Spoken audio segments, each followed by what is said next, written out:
itong mga pahayag ni Senator Juan Miguel Zubiri tungkol sa impeachment ni VP Sara. Ito sa post ng Nightline News sa SMNI, itong Nightline News 3 hours ago. Sabi niya, news update. Senator Zubiri says the impeachment case against VP Sara Duterte is a witch hunt. Ito ang exact statement ng senador. They want to remove her from office para yung iba makaupo. At yung iba mawalan ng kalabang kandidato pagdating sa halalan sa 2028. So, via Troy Gomez. Bullseye.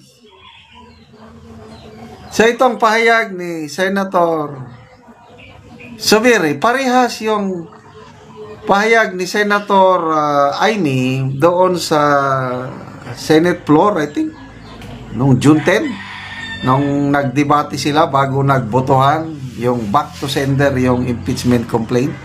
Nagsalita si Senator Amy. Sabi niya, gusto niyo ba talaga ng accountability? Punta kayo sa mga korte. Ito, ang ginagawa niyong ito, gusto niyo lang mawala si VP Sara dahil siya ang pinakamalakas na makalaban niyo sa 2028. Huwag na tayong magmaang-maangan. Sabi niya, very frank. Senate floor yun, ha? Gusto niyang mawala dahil siya yung candidate to bait sa 2028. Kaya, huwag niyong lukuhin ang taong bayan. Which is very clear. Sa mga nagmamasid, yung hindi bulag, kasi may mga bulag din nagmamasid. Yung mga, alam mo na, tinatawag nila si VP Sara na Inday Lustay o ano yan. Magkano man lang yung kini-question of the 125 million na confidential funds noong 2022, halos kalahati yung clear na. Mga 70 million lang yung may notice of disallowance. Yun lang. Notice of disallowance lang yun ng COA. Wala pang final judgment ang COA. Tapos, hinuhusgahan nyo na magnanakaw si VP Sara. Sino ba yung merong congressman kalimutan ko kung sino na sabi ng isang kongresista dahil sa ginagawa ng Senado nadidelay ba? Dahil back to center ang Senado binibigyan ng blanket authority si VP Sara para magnakaw, ituloy ang pagnanakaw sa kaban ng taong bayan. Wow naman! Kala mo kung malinis sila. Yung 2025 budget, anong ginawa? Grabe! Most corrupt budget in history, kagagawan yan sa Kamara. Ngayon, kahit it's better late than never, ang biggest business group sa Philippines, ang Philippine Chamber of Commerce and Industry, nagsalita na through their president na ang 2025 budget ay pinagmumulan ng korupsyon. Billions ang pinag-uusapan sa 2025 national budget. Tapos, ang galing niyong magsabi na VP Sara magnanakaw na. Sino ang mag-judge? COA. Wala pa namang final judgment ang COA. Tapos, grabe, nagmamalinis na kunuhay. Lalo na ngayon, booking na sila sa ginawa nila sa 2025 national budget. Kaya, open na daw. Anong panawagan ng Speaker of the House? Makialam kayo, mag-ingay o mag-participate. Pera nyo ito. Ay, we were not born yesterday. Booking na. So anyway, balik tayo dito sa pahayag ni Senator Zubiri, a real Mindanaoan. Okay, by the way, yung impeachment ni VP Sara, yung mga pumirma. Sa Bukidnon, I think 5 congressmen o 6 ba? Only 1 did not sign. Mga congressmen sa Bukidnon. At sino yung nag-iisa na hindi pumirma sa impeachment ni VP Sara? Congressman Jose Maria Zubiri. Sino yan? Yan ang tatay. Yan ang tatay ni Senator Zubiri. So, very consistent. Yung pagiging Mindanaoan nila, nakikita nila Duterte, the best president we ever had.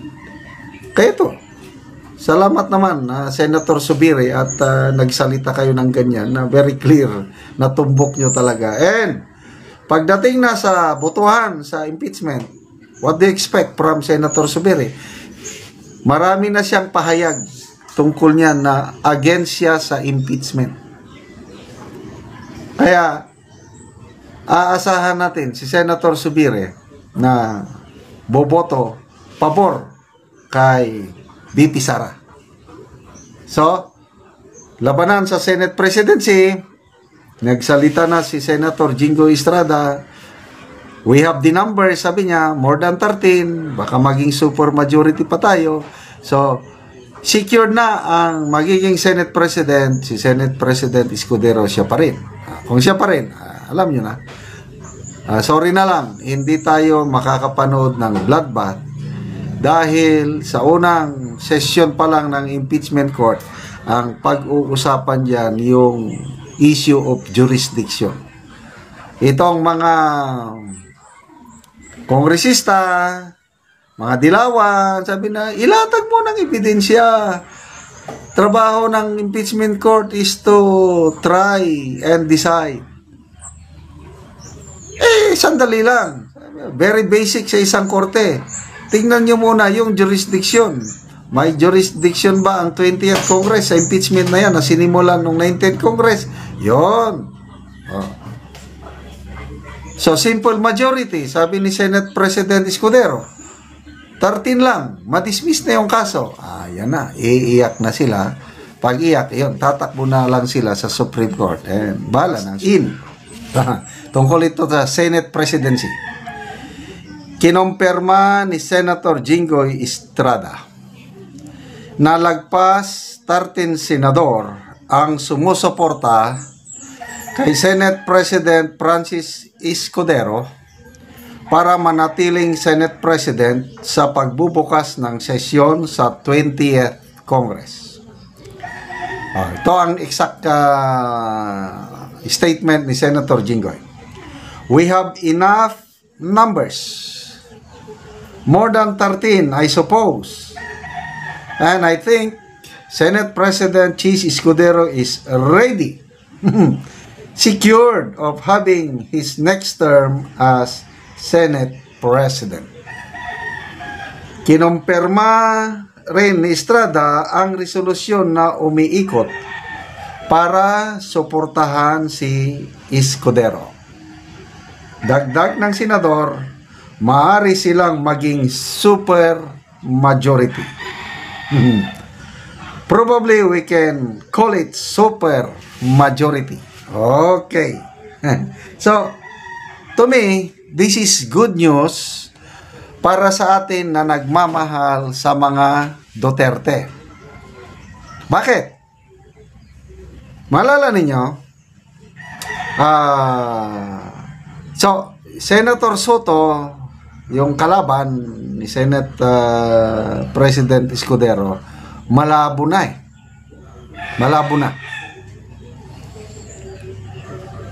Dalawang nakikita kong gumagalaw para manguha ng suporta kay Senate President Escudero. Ito si Senator Alan Peter Cayetano at saka si Senator Jinggoy Estrada. Jinggoy, siya ngayon ang Senate Pro Tempore. Cayetano, Finance Committee Chairman. Cayetano and Estrada are both Duterte supporters. Noong presidente si Tatay Digong, natulungan niya si Jinggoy tungkol sa kaso niya noon. Hindi ko na lang malala yung detalye, basta may marunong tumanaw ng utang na loob itong si Jingo Estrada. Kaya makita nyo nung humarap si Tatay Digong sa Senate hearing, yung war on drugs, binira-bira ni Senator Jingo Estrada si Leila de Lima. Hindi siya nakaporma. So, tapos nagsasalita ngayon si previous statements ni Senator Jinggoy na hindi nakakatulong ang impeachment. Against siya sa impeachment. Kasi nga, napagdaanan na ng kanilang pamilya. Ang kanyang tatay, si dating Pangulong Estrada, nagdaan ng ganyan. So, may trauma. So, Alan Peter Cayetano naman, running mate ni PRRD noong 2016. May pinagsamahan. So, ngayon, itong nabubuong super majority, Sobra 13, yan din, the same group, yung super majority na susuporta sa impeachment ni BP Sara. Kaya pagbukas ng 20th Congress sa July 28, magbotohan na yan ngayon ng magbotohan na ng Senate President. Ako, kalmante na ako na talagang mananalo si Senator Escudero as Senate President. Wala nang makakaagaw pa.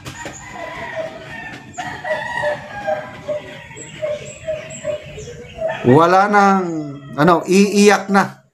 Sinong mga iiyak dyan? Of course, si Senator Soto dahil ambisyon niya. Kaya lang, nagsabi na si Senator Soto na hindi daw niya ilalakad. Hindi daw katulad ng iba dyan na nilalakad niya. Siyempre, kung interesado ka sa isang posisyon, Senate President, why not? Ilalakad mo kung may laban ka. Kung wala kang laban, ay talagang surrender ka na lang. So, ang mga nakikita kong sumusuporta kay Senator Soto, mga veterans ang tawag nila dyan, veteran, Soto.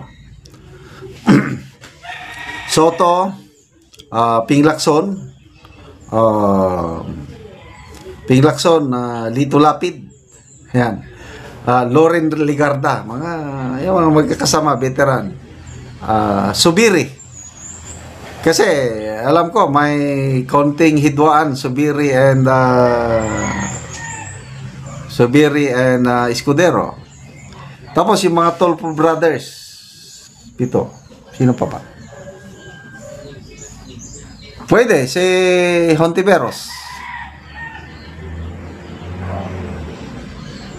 So, ilan lang? 8 lang. So, kung 8 lang sila, 16 ang 16 ang papabor kay Senator Escudero. Pwedeng matawag na yan na super majority, yung 16. So, tapos na po ang laban sa impeachment. Basta nandyan, Cayetano and Estrada, tapos na ang sila nang gagalaw, plus nandyan pa si Batorni, nandyan pa si Senator Marcoleta, o ano pa,